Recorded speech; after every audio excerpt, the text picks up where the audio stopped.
I think there's college football playoff chaos coming. Now, it's not going to be, layer upon layer upon layer of it because as the committee showed us Tuesday night, they've largely determined that South Carolina's not going to be in this. Miami's not going to be in this. Ole Miss is not going to be in this. There's no reason to wait for Sunday with bated breath. We know they're not. We know Alabama's existence in the playoff is contingent on something, or is it? I'll talk about that in a second. But I decided tonight this is the last show that we're doing before that bracket will be revealed.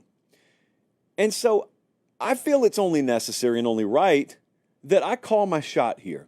So I'm going to do a few things here over the next few minutes. I'm going to show you my bracket. I'm going to show you what I actually think is going to happen. But I'm also going to acknowledge that I have been wrong a time or two in my life, and I could be wrong again. And if I'm wrong, some other ways that this could go are really messed up. Really, when you think about it, depending on your college football worldview, let me put it that way, it could be messed up. So let me start with what I expect. I already did all the predictions earlier this week. If you missed it, I picked Texas to beat Georgia. I picked Oregon to beat Penn State. I picked Iowa State to beat Arizona State. I picked SMU to beat Clemson. Like, if the ACC championship game goes the way I think it's going to go, a lot of this stuff is rendered moot, and we're largely just seeing who's seeded where. Alabama would be in, SMU would be in, and would be good to go. Now, I didn't tell you this the other night, but I do want to tell you here, I'm actually picking UNLV to beat Boise in the Mountain West Championship game. That changes a lot. They're not favored. Boise's a 3.5-point favorite, so that would be a mild upset, and however that goes is however it goes. But it should stand to reason. I didn't tell you that the other night. I want you to know, based on my predictions, that's how those games would shake out. So here's how I think that bracket would play out. And I know this is a visual thing, and I know if you're listening on podcast and you're like me, you're going to have a tough time visualizing this because I got to see it. So here's the deal. If everything goes the way that I think it's going to go, you've got UNLV against Penn State because Penn State has just, lost the Big Ten championship game. So the broad strokes here is I think Penn State's going to remain ahead of Notre Dame. There is a lot of talk right now. If Penn State loses the Big Ten championship game, where do they fall? Do they fall to the 5 seed? Do they fall to the 6 seed? The whole Notre Dame thing right now is Notre Dame's 4th, but Notre Dame cannot finish top 4 because it's reserved for conference champs. Okay, so we know Notre Dame's not going to be top 4. We know they're not going to have a first-round bye. The next order of business is, will the committee drop conference championship losers behind Notre Dame? Like, for instance, Texas, if they lose to Georgia. I don't predict that to happen, but if they do and Penn State loses to Oregon, does Notre Dame just fall all the way down to 7 to make room for them at 5 and 6? The way I have it going is Penn State's the 5 seed there.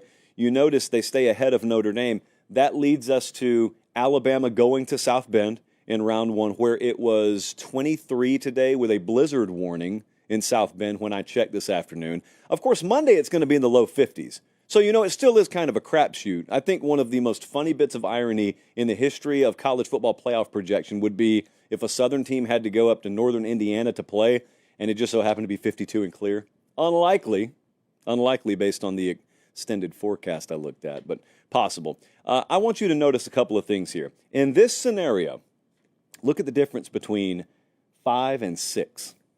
Look at the difference in how you're seeded, okay? Penn State, if they get the 5 seed, they play UNLV, and then they would advance to play Iowa State, the Big 12 team, okay? If you're the 6 seed, this is why it's not either or. It's not flip a coin. It's not, oh, who cares? Would you rather play UNLV round 1, or would you rather draw Bama in round 1? Oh, Josh, Bama's not a big deal. They're down this year. Were they down against LSU? Were they down against Georgia? My question there, the framing of it is, if you catch Bama on a good day, they're one of the best teams in the country. They just hadn't had all of those good days stacked on top of each other they normally would. What do you want to take a chance on, though? You want to take a chance on drawing Bama on the wrong day, or take chances against UNLV and then Iowa State, or the Big 12 team, period? It could be Arizona State. What would you rather do? I think I know the way most of you would go on that. In this scenario also, the number 1 seed, in this case Oregon, gets the worst draw of any team in the second round, I think. you are guaranteed to play either Tennessee or Ohio State. And from where we sit, by the way, that Tennessee-Ohio State matchup looks locked in no matter what else happens. Everything else around them is moving around. It looks like Tennessee's going to play Ohio State. So you guys might as well go ahead and start prepping for that. That whole 1 seed versus the 5 or 6 seed and which is more favorable, that is going to be a very, very big topic of conversation. Now, that's the way I think it's going to go. But let's say I'm wrong. I've never been wrong. If I've been wrong, it's been kids, coaches, or officials who have screwed it up. I've only made right predictions. But let's say some kids, coaches, or officials screw up this weekend, and my predictions do not go as planned. We could have the ACC disaster scenario, the ACC championship game, SMU Clemson. For those not keeping track at home, that's the chaos game. That's the game that could throw a wrench into everything, maybe. So I think SMU is going to win that game. I think they match up very well with Clemson. I picked SMU to win. Let's just say they don't. Let's say they do a replay of the Duke game and turn the ball over 6 times. That's right, kids. SMU was minus 6 turnovers in a game this year and won on the road. Anyway, let's say Clemson wins that game. Obviously, the first headline is, how far is SMU falling? This is what everyone's following right now. How far are they falling? Do they fall out? That'll be the $1 million debate. Actually, it's the multi-billion-dollar debate. That's what they paid for this thing. Will they drop out so Alabama can remain in? I've got what I think should happen there, which is SMU should stay in the playoff and Alabama should be out of the playoff. That's what I think should happen. Not because I think their resume is better. Let me make sure you understand what I'm saying, because I'm going to get lit up from Tuscaloosa before we get off the air. Not that it matters, but, I'm not saying that. I'm not saying Obama shouldn't or should.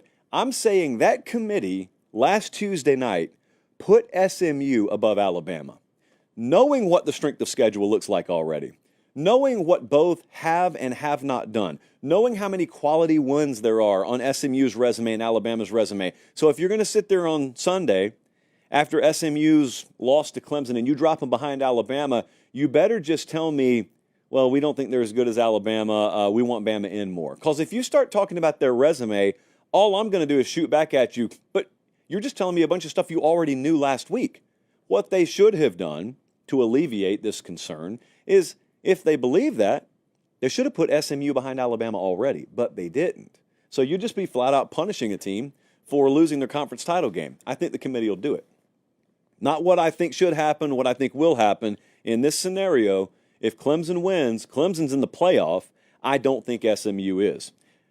And this is what I think the bracket would look like if all that happens. Look at the draw for the 11 seed, which would be Alabama. Look at the draw here.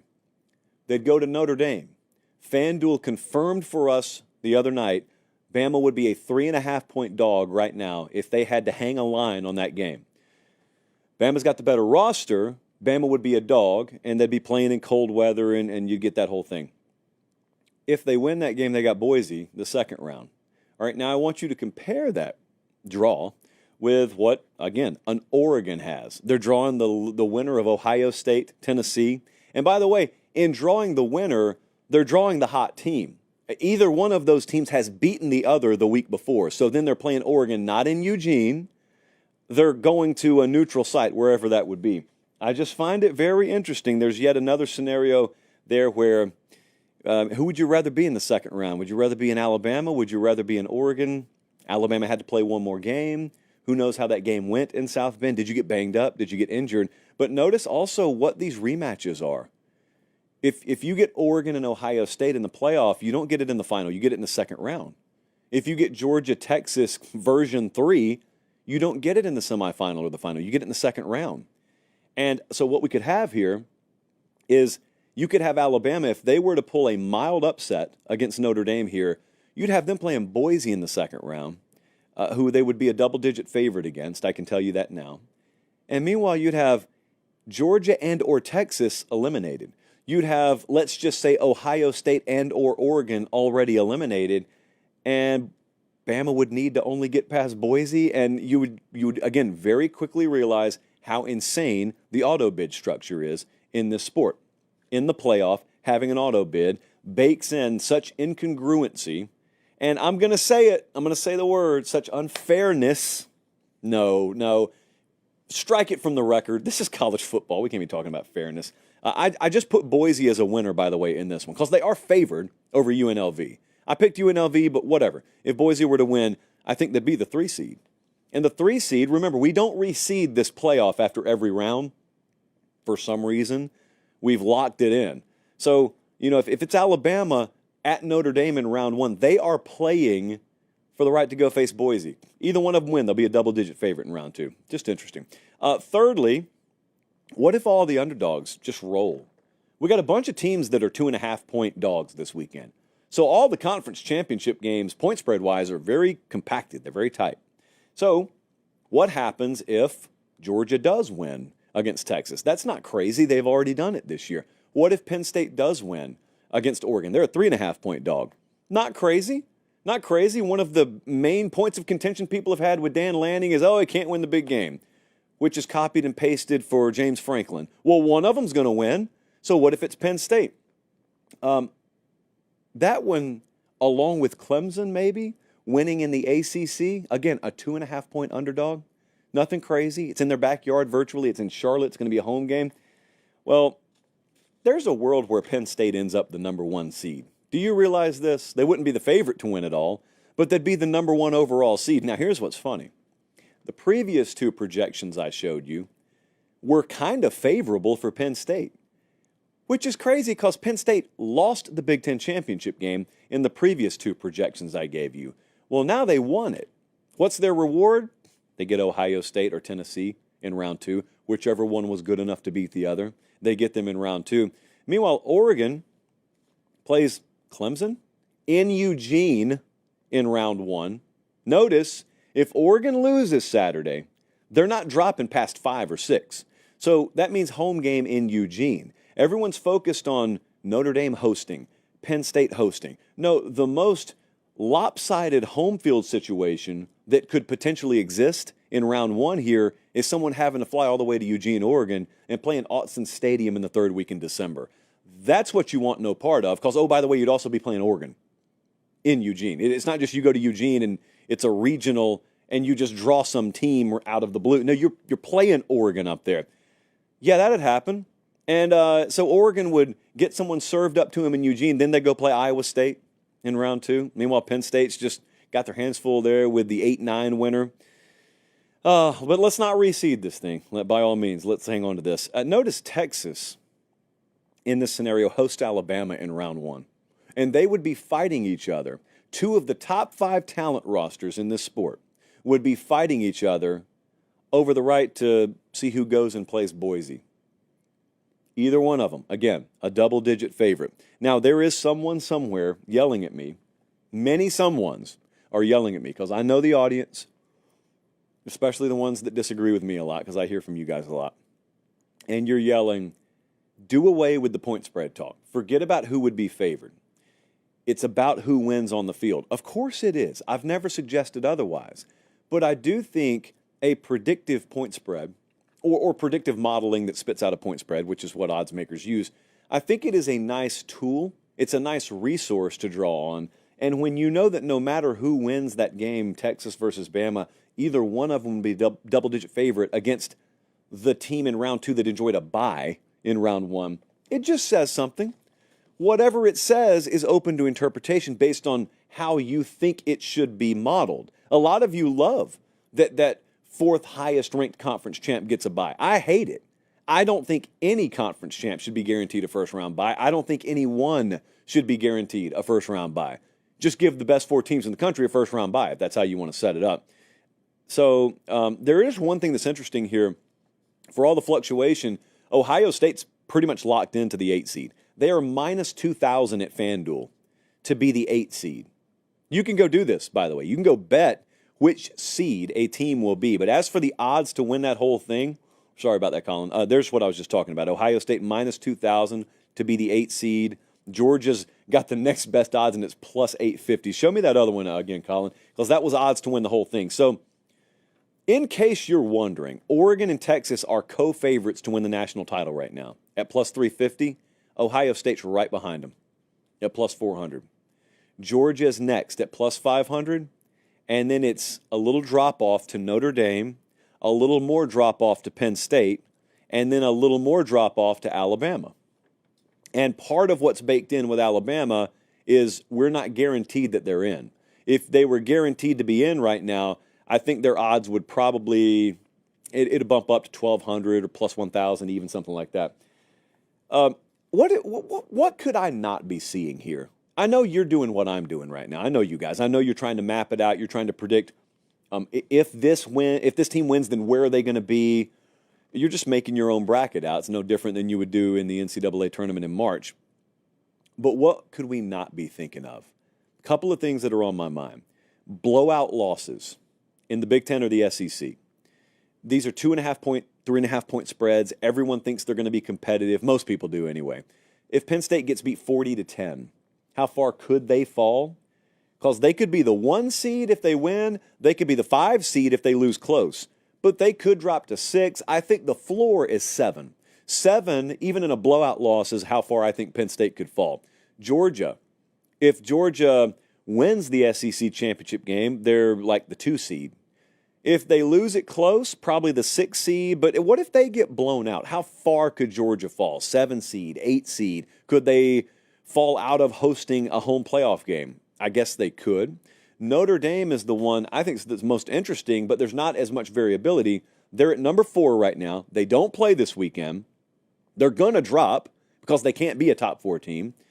You got to win a conference championship game to do that. Do they drop to 5, 6, or 7?